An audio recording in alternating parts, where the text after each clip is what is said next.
Nagbukas ang pelikula sa investigador ng pulisya na si Alex Cross kasama ang kanyang dalawang miyembro ng squad na sina Tommy Kane at Monica Ashi na nagsasagawa ng pagsalakay sa isang bakanteng gusali kung saan nagtatago ang mga kriminal.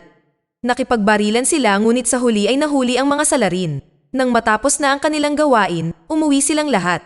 Kinabukasan, ang isang hitman na nagngangalang Picasso ay nakatanggap ng bagong trabaho mula sa kanyang kliyente.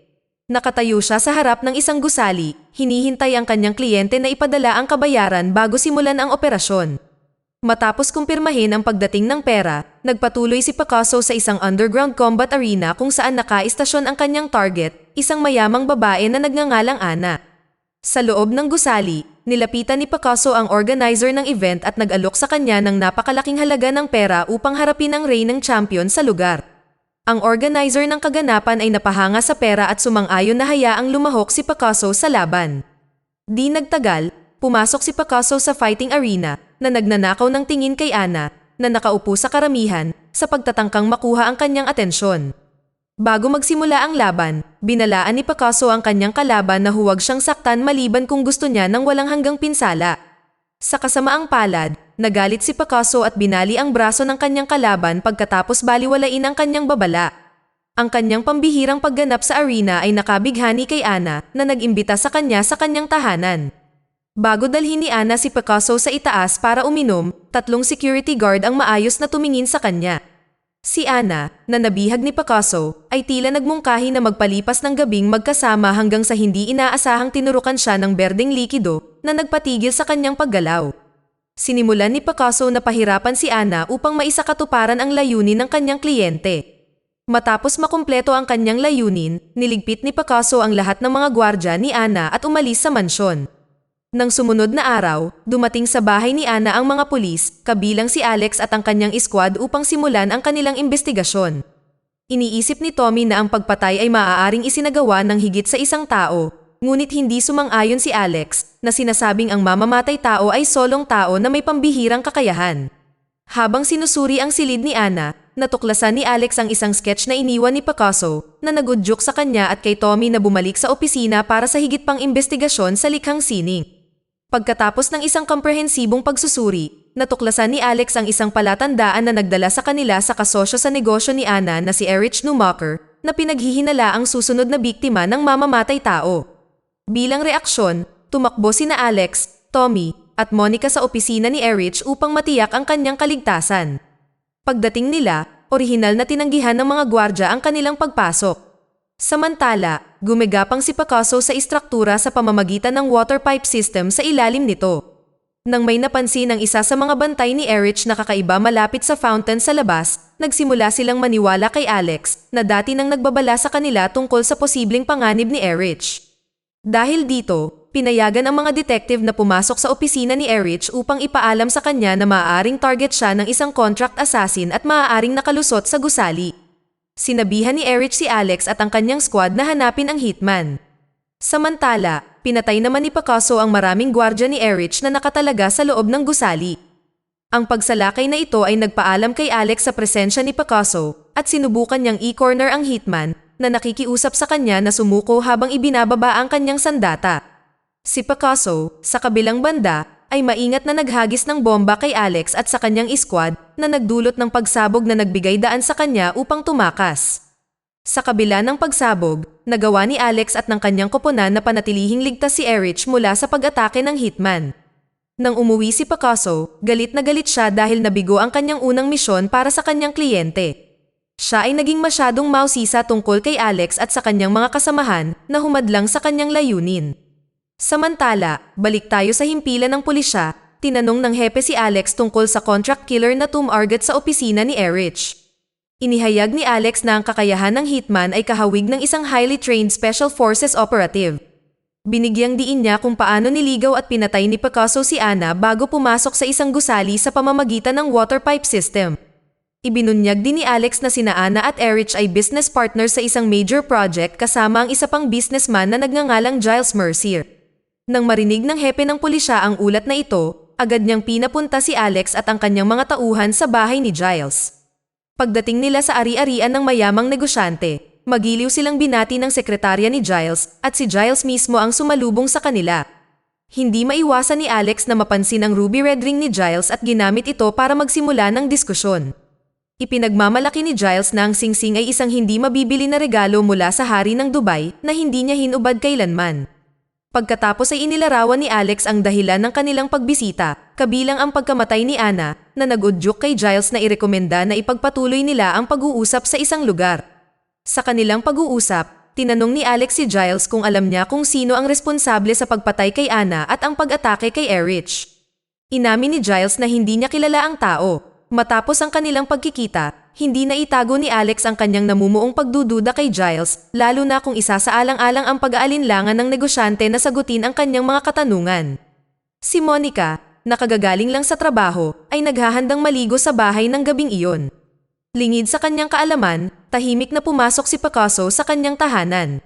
Hindi siya nag-aksaya ng oras na pumasok sa banyo at pinatay si Monica gamit ang kanyang regular na berdeng likido.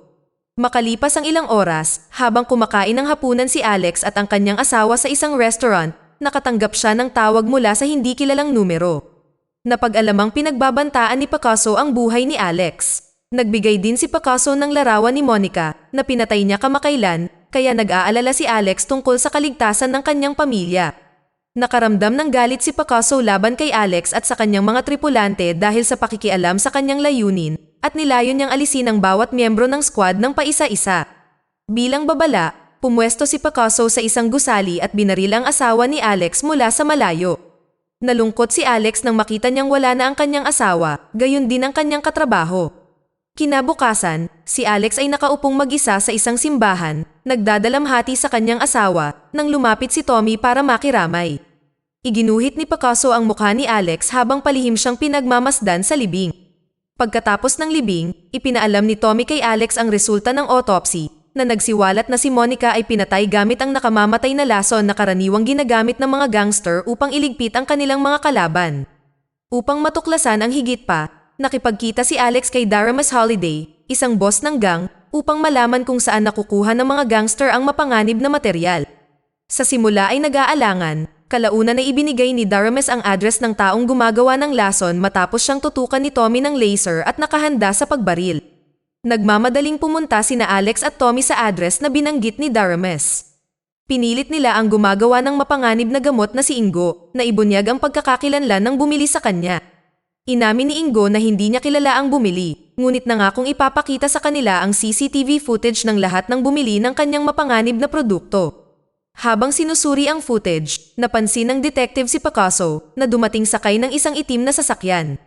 Mabilis na nakipag-ugnayan si Alex sa kanyang mga kasamahan para i-trace ang plaka ni Picasso at natuklasan nilang nagmamaneho siya papunta sa isang lugar kung saan magkikita sina Erich at Giles. Gamit ang impormasyong ito, tumakbo sina Alex at Tommy sa gusali. Hiniling din ni Alex na lahat ng available na police unit ay pumunta sa pangyayarihan upang hadlangan ang pagdating ni Picasso. Si Picasso, nang makitang may ilang sasakyan ng pulisya sa paligid ng gusali, ay tumakas sakay ng taxi patungo sa isang istasyon ng tren.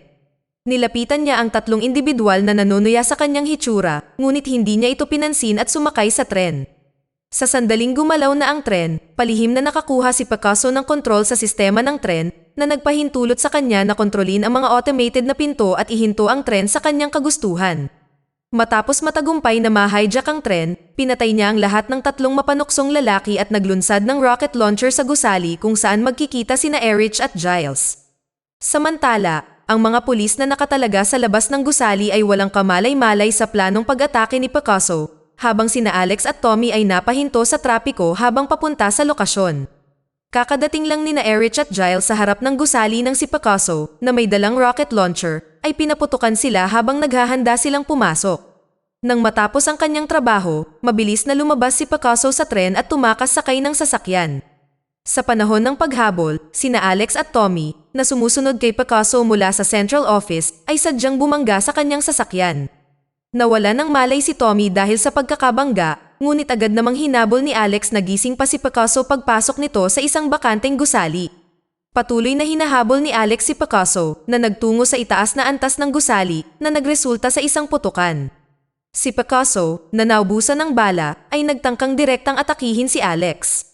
Nang makorner ni Picasso si Alex at ituturok na sana sa kanya ang lason, nahulog ang isang bahagi ng sahig ng gusali na nagpabagsak sa kanilang dalawa.